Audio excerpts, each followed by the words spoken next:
Sur la page 4, vous avez ces images. C'est un truc à retenir. Vous pouvez à la fois sur une page montrer une vue d'ensemble d'un objet et dans d'autres images des close-up de l'objet. D'une pierre deux coups, ça permet de voir les détails. Si vous travaillez avec des images assez définies, évidemment, vous pourrez montrer les détails. Et en plus, ça agrémente la mise en page. Si vous avez peu d'images, ça peut être un système pour faire des documents de mise en page qui sont quand même assez étoffés et variés. Alors ici, on va indiquer une légende. Donc, vous prenez la flèche noire. On a des blocs roses ici. Ah, ils sont déjà déverrouillés, super. Ben, je vais supprimer celui-là et celui-là. Donc, je clique dessus, touche suppression, voilà, j'ai supprimé ces deux-là. Et là-dedans, je vais mettre la légende, l'explication. Tiens, qu'est-ce que c'est, ce croco? Même chose ici. Celui-là, celui-là, je supprime. Donc, il n'y a pas d'ambiguïté. Si on met une légende, on va comprendre que ça correspond à cette image-là, et ça correspond à cette image-là. Hein. Puisque le bloc rose est éloigné de celle-là, le bloc rose est éloigné de celle-là, il n'y a pas de problème. Vous avez aussi sur le côté le crocodile ici, vous pouvez aussi mettre une légende. Je vous laisse choisir si vous voulez la mettre au-dessus ou en dessous. En tout cas, il va falloir supprimer certains blocs. Je vais peut-être la laisser au-dessus, pourquoi pas, ça peut donner bien aussi. Voilà. Donc, on supprime des blocs.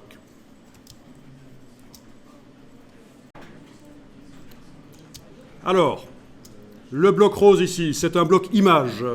C'est une convention dans le monde de la mise en page. Quand un bloc a des diagonales, c'est prévu pour une image. Sauf que, vu qu'il ne contient actuellement rien, on peut le convertir facilement en bloc texte. Alors, si on prend l'outil texte et qu'on clique dessus, est-ce que ça marche? Oui, ça devrait marcher. Donc, j'ai l'outil texte captif, texte dans un bloc. Voilà, ce n'est plus un bloc image. À partir de là, si je voulais le retransformer en bloc image, mais ce n'est pas le cas ici, mais je vous dis, il suffirait d'aller dans le menu Objet, Contenu, Image. On peut, tant qu'il n'y a pas de texte dedans, le retransformer en bloc image s'il faut. Alors, le bloc texte, là, on va taper du texte. Donc, vous allez taper la description de cette bestiole. Tapez n'importe quoi. Hein.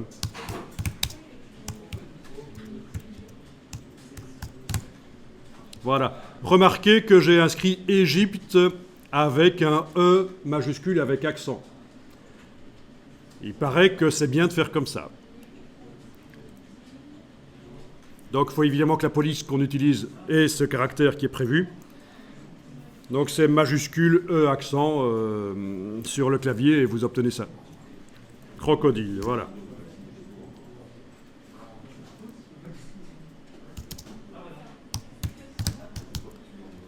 Voilà, ok. On pourrait mettre aussi le copyright. Bah, tant qu'à faire, oui, mettons le copyright. On va passer à la ligne suivante. Majuscule, retour chariot. C'est pas un paragraphe, c'est un seul ligne forcée, c'est comme ça dans Word aussi, tout le monde doit connaître normalement majuscule, retour chariot, majuscule entrée. Et vous avez quand vous êtes en affichage normal, bien sûr, vous avez cette balise spéciale de saut de ligne forcée. Voilà, on est passé à la ligne, on va faire le signe de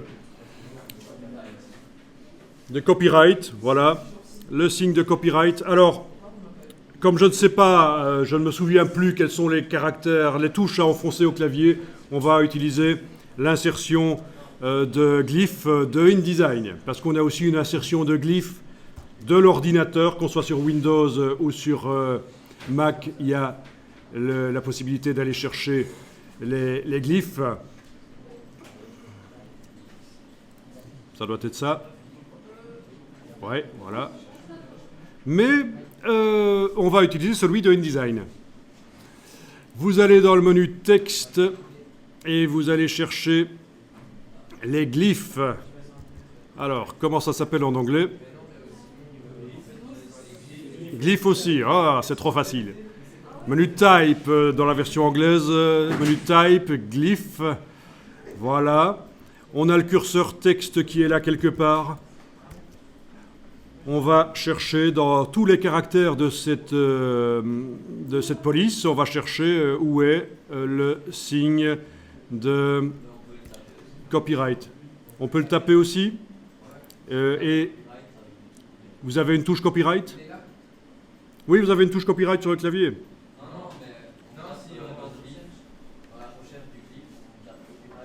Oui, oui. Copyright, oui. Ouais, il a trouvé, bien vu. Ok, on va double-cliquer dessus et on va la serrer. Voilà. C'est vrai parce que cette police avait énormément de choses. Bon, de manière assez intelligente, les signes récemment utilisés apparaîtront là pour la suite. Voilà. Et on peut indiquer l'année si vous voulez. Voilà.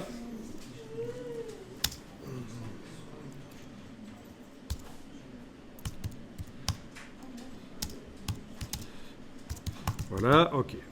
Super.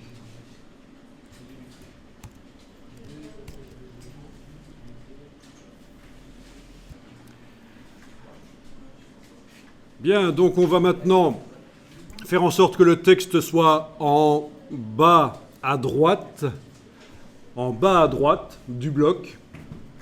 Et pour faire ça, on va utiliser deux choses. La palette paragraphe, menu texte, paragraphe, menu type dans la version anglaise, paragraphe. Et vous alignez le texte en drapeau aligné à droite, comme ça. Ensuite, vous faites CTRL B ou commande B sur le Mac pour obtenir les options de bloc de texte. C'est donc objet, option de bloc de texte. Et là-dedans, vous allez indiquer que le texte va se mettre en dessous. Alignement bas. Donc CTRL B sur le PC, commande B sur le Mac. À la justification verticale ici, vous indiquez bas. Voilà. Vous allez enlever le rose du fond du bloc. Il suffit de sélectionner le bloc avec la flèche noire. Et ici, de cliquer sur la diagonale rouge. Vous n'avez plus de couleur rose, forcément, c'est du transparent. Parfait. Et je vous laisse choisir la police en sélectionnant le texte. Ah, il n'y a même pas besoin, puisqu'il n'y a que ça dedans. Il n'y a pas différents styles dans le bloc. Donc on peut le sélectionner avec la flèche noire. Comme ça, on ne le voit pas en négatif. Vous sélectionnez le bloc avec la flèche noire, vous allez dans la palette caractères, menu texte caractère, menu type caractère. Et vous allez choisir une police pour les légendes. Donc éventuellement, vous mettez ici le curseur dedans et vous passez en revue avec les flèches. On va essayer de choisir quelque chose de pas trop... ouais, d'approprié, quoi. Pas trop présent, quand même. Ce n'est que une petite légende qu'on n'est même pas censé lire, en fait. Hein.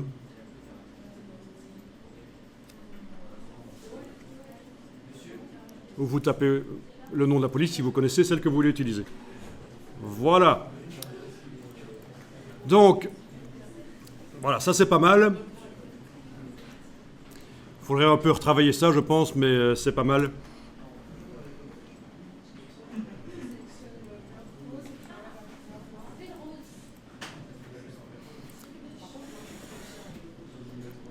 Alors, logiquement, la suite, ce serait de numéroter les légendes comme ça, de manière automatique, avec une liste spéciale pour elles, ce qui nous permettra automatiquement de faire une table des matières des légendes. Ça, ce serait une première chose à faire. Et également, il faudrait faire plusieurs versions de la légende. En fonction de est-ce qu'on la met sur la gauche de l'image ou sur la droite, il faudrait que l'alignement soit à gauche ou à droite. Vous avez utilisé le lien qui est ici pour télécharger un zip. Et en fait, il s'agit d'un dossier d'assemblage InDesign. Un dossier d'assemblage InDesign, c'est quoi? C'est un document InDesign qui contient toutes les ressources nécessaires pour son fonctionnement. Non seulement il y a le document InDesign dans le dossier, mais il y a également les images, les polices, tout. C'est un dossier d'assemblage InDesign. Donc voilà, vous avez ouvert le document et vous allez sur la page 4. On va commencer par là. Il y a plusieurs petites choses qu'on va voir. Donc page 4, pour y aller, soit en bas à gauche de la fenêtre ici, vous indiquez 4, touche entrée et vous arrivez à la page 4, soit dans la palette page, vous double-cliquez sur la page 4, bien sûr.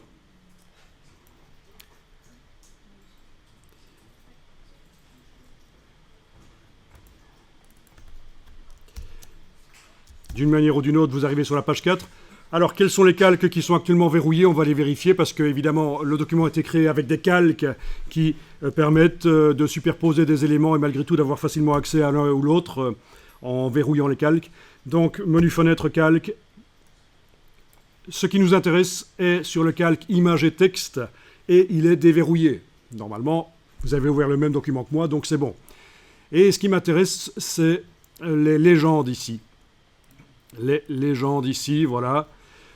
Donc, si vous voulez vous passer en affichage normal, je vous invite à mettre la palette des outils en 2 colonnes si ce n'est pas le cas. Ce sera plus facile. Voilà, donc icône de gauche, en bas à gauche, affichage normal.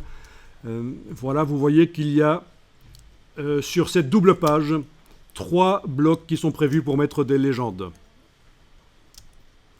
C'est-à-dire les explications sur l'image, quel est ce qu'il y a dans l'image, quel est le copyright éventuellement. Voilà. Alors, quelle est la police de caractère utilisée? On va les vérifier. Menu texte caractère. C'est la palette caractère. Menu texte en haut de l'écran caractère.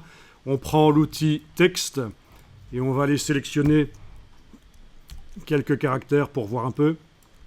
Donc je vais zoomer un peu ici. Voilà. Je suis avec l'outil texte. Si je veux bouger sur l'écran, c'est plus la barre d'espacement. Bien sûr, c'est la touche Alt. Je vous rappelle. Pour appeler la petite main. Alors, si je sélectionne les premières lettres ici, voilà, on voit que la police utilisée, c'est du Myanmar Sangam MN. Est-ce que vous avez la même chose? Vous n'avez pas la police qui est surlignée en rose, qui indiquerait qu'elle n'est pas installée sur l'ordinateur, en fait. Ça va, ça veut dire qu'elle est installée sur l'ordinateur. Voilà. Alors, par contre, si vous sélectionnez les caractères accentués, Myriad Pro. Voilà. Pourquoi? Eh bien, en fait, le caractère Myanmar Sangam n'a pas de caractère accentué. C'est pas prévu dans la police Myanmar Sangam d'avoir des accents. Et InDesign a remplacé les caractères avec accent dans mon texte français. Il a remplacé par une police qui ressemble, avec la taille qui ressemble, mais c'est foireux. Si on a l'œil, on va remarquer que le « et » ici, c'est pas nickel, c'est pas vraiment la même police que le reste. Donc c'est un peu foireux quand même. Ça se voit, hein, entre le « et » et le « e » à côté, oui, c'est du détail, mais... Oui. Mais enfin, voilà. Donc, mortalité de l'histoire, n'utilisez pas normalement des polices pour du français avec des accents. Forcément, il y aura des accents dans la langue française. N'utilisez pas une police qui est prévue pour la langue anglaise, qui n'a pas d'accent. Alors, pourquoi est-ce que InDesign a réagi comme ça? Alors, on va aller voir pourquoi, comment ça se fait que InDesign, quand on tape des accents avec une police qui n'est pas prévu pour les accents, pourquoi est-ce qu'il remplace par une police qui ressemble à ça, la Myriad Pro dans ce cas-ci? Alors, vous allez dans le menu InDesign Préférences. Si vous êtes sur PC, c'est dans le menu Édition Préférences. Mais ici, on est sur Mac, il y a un menu InDesign Préférences. Et vous allez à la rubrique ici Composition. Et ici, dans les préférences de composition, vous remarquez que on a ceci qui est coché. Police substituée. Voilà. Donc on va décocher. Et comme ça, on a désenclenché le remplacement automatique des polices quand il y a une police qui est utilisée dans le document mais qu'elle n'est pas installée sur l'ordinateur et qu'on n'a pas envie de l'installer. Elle est remplacée par une qui ressemble beaucoup. Et même jusque quand on utilise une police qui n'a pas les accents, il va mettre les accents dans une autre police. Voilà. Alors, on va sélectionner le texte. Voilà. Étant donné qu'il y a actuellement plusieurs types de police dans la palette de caractères, il n'indique pas quel est le nom de la police. Hein. Il y a un mix de deux polices. Et on va ici taper le nom de la police. C'était comment encore? Myanmar, c'est ça, voilà. Myanmar Sangam Regular. C'était ça. Hein. Voilà. Alors regardez, quand on survole Myanmar Sangam Regular, qu'est-ce qu'on voit maintenant? Là où il y a des accents, ça fait des rectangles verticaux. Il y a un problème. La police ne convient pas pour le français. Quand on essaye de la mettre, Ah, glyphe. Un glyphe, c'est un caractère qui peut être une lettre, un chiffre, un point, de la ponctuation, enfin bon. Donc il y a... Tiens, pourquoi ça le met en anglais? Parce que sans doute j'avais installé InDesign en anglais avant, il fait un mix, ça peut arriver parfois quand on a installé le logiciel en plusieurs versions de langue. Et chez vous, c'est en français? Le message, oui, c'est en français. Vous avez bien choisi la police Myanmar? Dès que vous la choisissez, normalement, il met le message. Et les carrés, il les met? D'accord. On va continuer, c'est que vous avez peut-être une option qui est désenclenchée, qu'on va les désenclencher tous de toute façon dans la minute qui vient. Donc voilà, il n'arrive pas à changer la police parce que sinon ça va être complètement foireux, encore plus que d'avoir deux polices mélangées comme on a pour l'instant. Alors, si on veut désactiver cette protection de glyphes manquants, on va aller dans les préférences de texte avancé. Voilà, préférences de texte avancé. Et là, vous avez la protection des glyphes manquants, protégé pendant la saisie, protégé pendant l'application des polices. On va décocher les deux. Ah, c'est ça, c'est pour ça que chez vous, vous n'avez pas eu le message, c'était déjà décoché chez certains d'entre vous. Et ça, c'est plutôt inquiétant, parce que ça veut dire que... Ça va, donc tout va bien. Personne n'a eu le message, et c'était décoché chez tout le monde. Ça va, c'est logique. Parce que j'allais dire, c'est pas normal que chez certains ce soit réglé d'une certaine manière et chez d'autres, ça voudrait dire que vous n'utilisez pas vos propres préférences d'utilisateur du Mac là, quand vous vous êtes logué avec votre identifiant. Mais donc tout va bien, vous vous êtes logué avec votre identifiant et vous avez tous... Voilà, ça fonctionne normalement apparemment.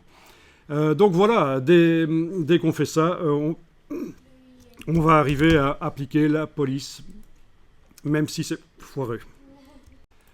Alors on va enregistrer le document, on n'est jamais trop prudent. Voilà, ici je l'enregistre dans le dossier. Dans le dossier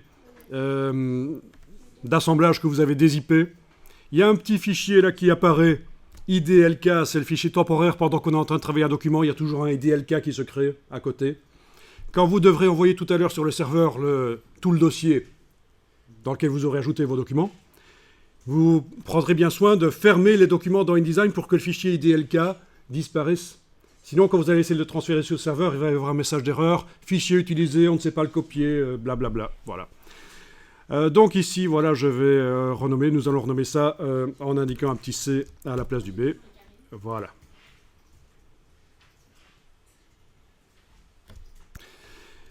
Donc ici, c'est foireux. Voilà, police qui n'a pas de caractère accentué.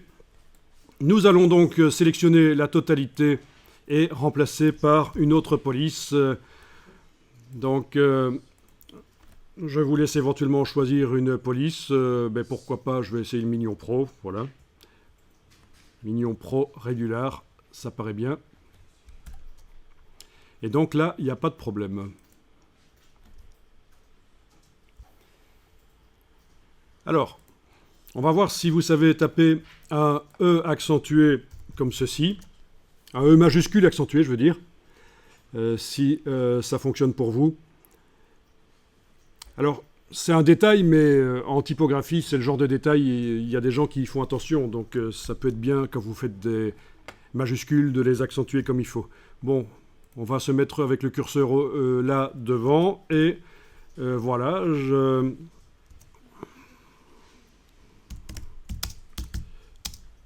Voilà, j'ai tapé avec un caractère accentué, majuscule. Vous avez réussi à faire ça? Alors, comment est-ce qu'on fait ça? Eh bien, on utilise sur le clavier le E minuscule, qui est là, la même touche que le 2, sauf qu'il faut enfoncer la touche Caps Lock. Il faut que verrouillage majuscule soit enclenché. Verrouillage majuscule. Parce que s'il n'est pas enclenché, si on fait juste Shift et la touche 2 et, ça fait un 2. Logique. Donc touche Caps Lock, le petit bouton sur la touche Caps Lock, sur la touche verrouillage majuscule, la petite loupiote, la petite lampe est allumée. Et vous tapez le E la touche qui a un 2 au-dessus et un et en dessous. Bien, alors, il y a peut-être une raison à ça. Est-ce que vous voyez un petit drapeau qui apparaît là au-dessus de votre... Vous ne voyez pas le petit drapeau là? Parce que je pense que quand on est en français numérique au lieu de français, eh bien, ça ne fonctionne pas en effet. Oui, en effet, ça ne marche pas. Donc, c'est super vicieux. C'est pour ça que je suis là, parce que j'aime ce qui est vicieux. Il faut être en français. Alors, on va voir si vous avez la possibilité sur les ordinateurs ici de modifier cette chose-là. Parce que les ordinateurs sont partiellement verrouillés pour que... Voilà. Je trouve ça d'ailleurs très dommage. Pédagogiquement, c'est très mauvais. Et c'est un de mes chevaux de bataille que quand on met des ordinateurs à disposition dans une école, ce soit verrouillé. Je trouve que ce serait beaucoup mieux que vous ayez chacun un portable et vous en fassiez ce que vous voulez. Parce que ça fait partie du boulot de professionnel de régler son ordinateur jusqu'au moindre recoin pour le personnaliser et le faire fonctionner. Et là, vous ne pouvez pas. Vous êtes sur des ordinateurs qui sont partiellement verrouillés. Il faut un code administrateur. Alors, vous allez sur la petite pomme, là, dans les préférences système. On va essayer d'aller trouver ça, puisque vous n'avez pas le raccourci qui a été mis sur le dessus. Le raccourci qui concerne les claviers. Alors, vous allez sur langue et région. Là-dedans, vous avez préférences clavier, ça se trouverait là? Parce que c'est pas le genre de truc où j'y vais tous les jours. Hein. Oui, c'est ça, préférences clavier. Ok. Donc moi, j'ai déjà plusieurs types de claviers qui ont été utilisés sur l'ordinateur. Et vous allez peut-être devoir appuyer sur le petit plus pour aller chercher le français numérique. Non, le français normal, parce que vous êtes en français numérique. C'est le français normal, pas numérique. Moi, je suis en belge, en fait. Et belge, ça peut peut-être marcher aussi. Mais moi, c'est Vous n'avez pas le suisse ou le canadien en plus? Ah si, ils sont là. Je disais ça pour rire, mais en fait, ils sont là. Donc, choisissez français ou belge et testez à nouveau une fois que vous avez... Une fois que vous avez ajouté à la liste, ici je ne vais pas le faire puisqu'il est déjà, une fois que vous avez ajouté, vous allez déplacer le français tout au-dessus, comme ça ce sera celui qui est utilisé, je pense. Non? Non, je dis une bêtise, c'est pas comme ça que ça marche ici. Vous allez cocher ceci, afficher le menu de saisie dans la barre des menus, ça devrait vous faire apparaître le petit drapeau et vous allez pouvoir choisir le clavier. Voilà, donc vous passez en français. Au lieu de français numérique, vous essayez ce que j'ai essayé tout à l'heure pour taper les accents. Donc, verrouillage majuscule et la touche 2. Est-ce que ça marche maintenant chez vous? Oui. Super. Ok, donc voilà. Nous avons donc une légende. On va enregistrer encore le document. On n'est jamais trop prudent.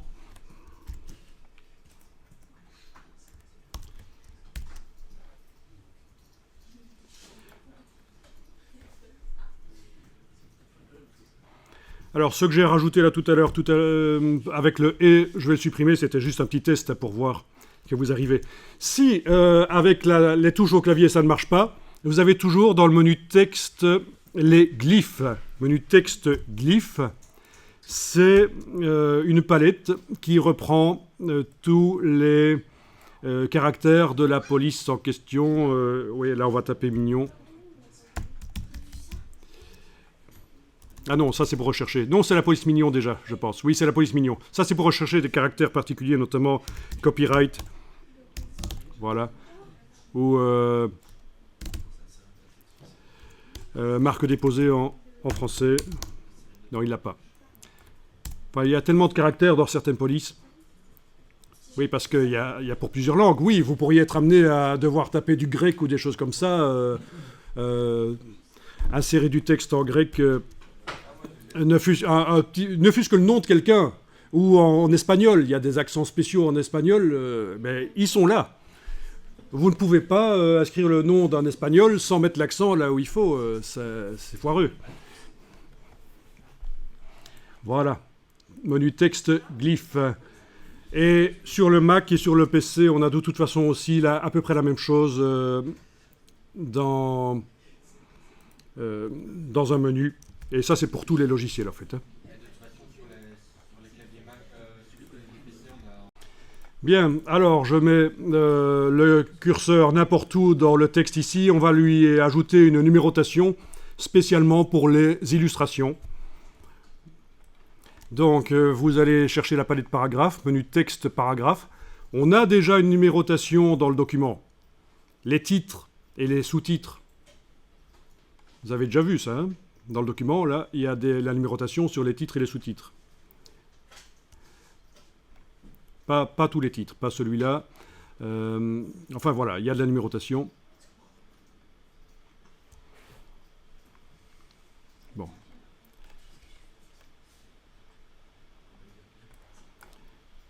Voilà, on va mettre la numérotation en allant dans la palette paragraphe. Donc vous avez la palette paragraphe, vous allez dans le menu de la palette paragraphe et vous allez jusque... où est-ce qu'il est, les puces et numérotation? Ah voilà, là. Menu de la palette paragraphe, puces et numérotation.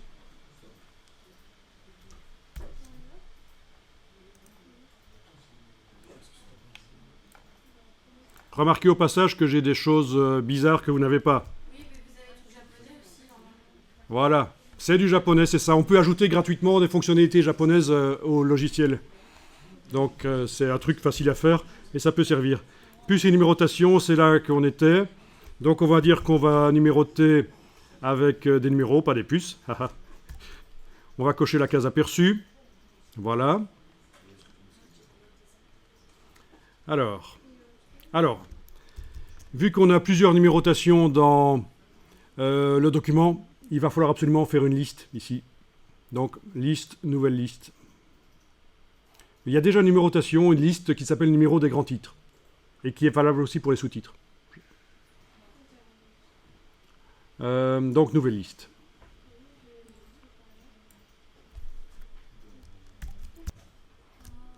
Voilà. Et je vais indiquer par exemple liste des illustrations. Voilà, voilà. Et là, ça devrait marcher. OK. Liste des illustrations. Donc, on a ajouté une liste. Quand on fait une liste d'items, d'objets dans le corps du texte, dans des paragraphes, vous avez des listes. Il faudra aussi chaque fois faire une liste. Dès que vous avez plus d'une liste dans le document, il faut faire des listes. Alors ici, on a un numéro qui est symbolisé ici par cette balise-là. C'est ce qu'on voit ici. C'est le petit 1 ici, voilà. On a le numéro qui est suivi d'un point et d'un signe de tabulation. C'est ce qu'on voit ici, on voit le point et on a une grande tabulation. Ici, c'est foireux, on va remplacer la tabulation par un espace, par exemple. Voilà. On voit toujours pas parce qu'on n'a pas validé. Il faut valider ce qu'on a écrit dans le cartouche ici par la touche tabulation, justement. Quand vous écrivez quelque chose dans un cartouche, on appelle ça des cartouches, hein, comme les hiéroglyphes égyptiens, quand on écrit quelque chose dans un cartouche, il faut valider. Et voilà, et ça a l'air pas trop mal. Voilà. Et vous? Ah voilà, c'est bon. En fait, j'avais Voilà. pas effacé l'écran. Ok. Ah oui, on pourrait retourner là-dedans. Vous n'êtes pas obligé. Et mettre un petit préfixe. Oui, on pourrait aussi, grâce à un style de caractère, faire en sorte que le numéro ait un aspect différent du reste, mais n'allons pas jusque-là ici. Je vais peut-être juste ici indiquer illustration. Voilà. Voyons un peu, touche tabulation. Et voilà, ça marche. Avant le numéro, j'ai le mot illustration. Donc je suis retourné dans puces et numérotation et avant la petite balise ici de numéros et de points et d'espace, j'ai indiqué illustration espace. Je pourrais évidemment abréger illustre. Voilà. Mais bon, je ne vais pas le faire.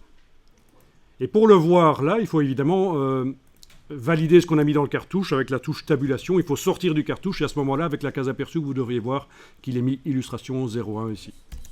Ah oui, moi j'ai 01 parce que j'ai choisi ici quelque chose de différent dans la liste, dans les formats de numérotation. Voilà, tout simplement. Ok. J'enregistre. Alors bien sûr, au niveau design, c'est un peu foireux peut-être, mais l'idée c'est que quand on crée un document, On crée l'ensemble du document en mettant les éléments le mieux possible. Et puis après, on peut faire une seconde vague, si on a le temps, pour améliorer le design, peaufiner, choisir une police, des alignements, etc. Mais il ne faut pas être trop perfectionniste et vouloir avoir tout nickel du premier coup. Vous pouvez faire tout le document et puis l'améliorer si vous avez le temps. Mais voilà. Alors voilà, ici je vais donc faire un style de paragraphe pour les illustrations. Donc vous avez le curseur qui clignote n'importe où, pour les légendes d'illustration, je veux dire, oui. Vous avez le curseur qui clignote n'importe où, bien sûr on ne peut pas le faire clignoter sur le numéro, puisqu'il ne fait pas vraiment partie du texte, il est mis automatiquement par InDesign, mais vous mettez le curseur n'importe où, donc InDesign sait que vous travaillez dans le paragraphe. Vous allez dans la palette des styles de paragraphe, menu texte, style de paragraphe.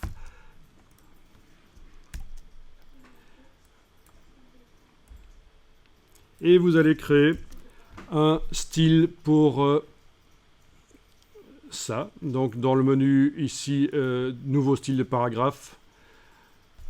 Dans la boîte qui s'ouvre, vous vérifiez bien qu'ici il est indiqué d'après aucun, parce qu'on ne veut pas faire du parentage de style, on ne veut pas un style parent, un style enfant, on ne veut pas que celui-ci soit l'enfant d'un autre style. C'est le piège en fait. Chaque fois que vous faites un style dans InDesign, si vous ne connaissez pas le parentage de style, vérifiez toujours bien qu'il est indiqué ici d'après aucun. On va appeler ça légende des illustrations, un truc du style, voilà. Voilà, et vous pouvez cocher ceci si vous voulez, comme ça directement le texte qui sert à faire le style va utiliser son style. Appliquer le style à la sélection. Alors il a été appelé légende des illustrations par exemple. Voilà. Oui, légende, on peut même mettre avec un S, puisque ça va être valable pour plusieurs légendes. Ah, et alors aussi, je vais préciser ici, aligner à droite, parce que nous aurons d'autres styles similaires, mais pour ici, par exemple, on va le faire aligner à gauche, il va les coller sur l'image à gauche. Donc ce ne sera pas exactement le même style. Donc voilà. Pour là aussi, voilà. Il va coller à gauche. Suivant que on met la légende à gauche d'une image ou à droite, on fera de l'alignement à droite, comme ici, ou de l'alignement à gauche. Donc il était déjà en alignement à droite. Si on va voir dans la palette paragraphe ici, menu texte paragraphe, il était déjà en alignement à droite dans le document. Et j'ai juste renommé le style en double-cliquant à droite du nom. Ici, j'ai été ajouter le mot aligné à droite.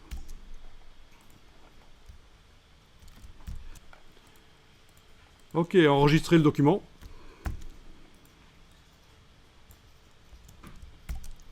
Dans le dossier toujours, voilà.